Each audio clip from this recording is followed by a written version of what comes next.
Kala ko kasi si Superman ka eh.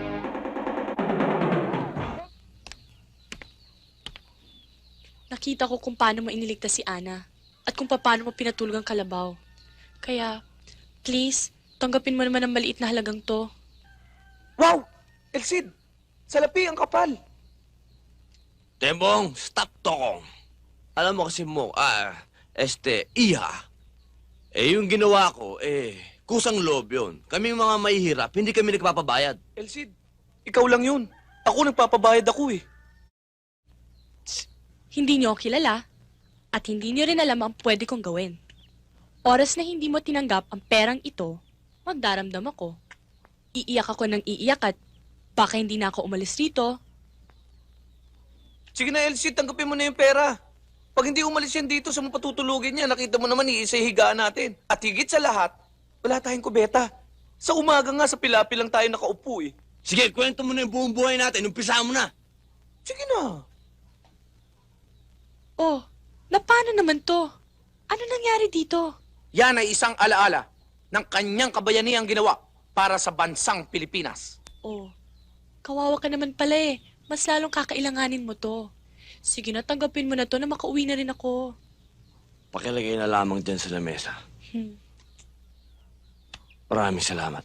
Hindi, kami nga dapat magpasalamat sa kabayanihang ginawa mo sa kapatid ko eh. Oh, tuloy na ako. Bye. Sige, Iha. Hatid na kita. It's okay, I can manage. Ingat ka.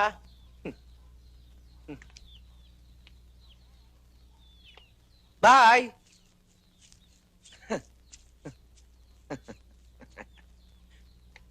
Ang ganda.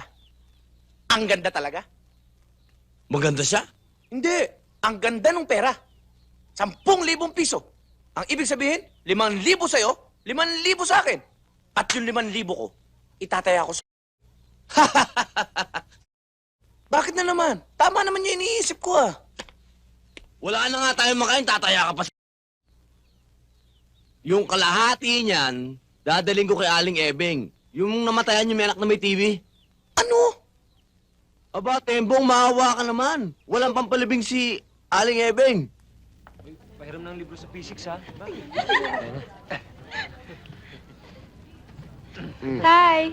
Tuloy ba yung prom nyo? Maaari ba ma-postpone yun? Tama-tama nga ang dating ninyo eh. Dahil gusto rin namin matyak ang plans nyo kung tuloy ang banda niya. Do I have a choice?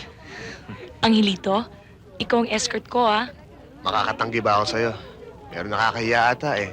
Di ba dapat escort mo, classmate mo? Hindi, basta gusto ko ikaw. Tsaka nag-promise ka na sa akin eh. Tama na nga yan. Nagugutom na ako. Punta pa na tayong kantin. Ang puporma naman kasama ni Rowena. Lagot kayo sa amin ngayon. Nilibre mo kami, ha? Oo, akong bahala sa'yo. Talaga, Talaga, So yan pala pinagmamalaking shota ni Rowena. Mga mukha naman lang pa yan eh. Tignan natin kung sino malulumpo mamaya sa JS Prom.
pa?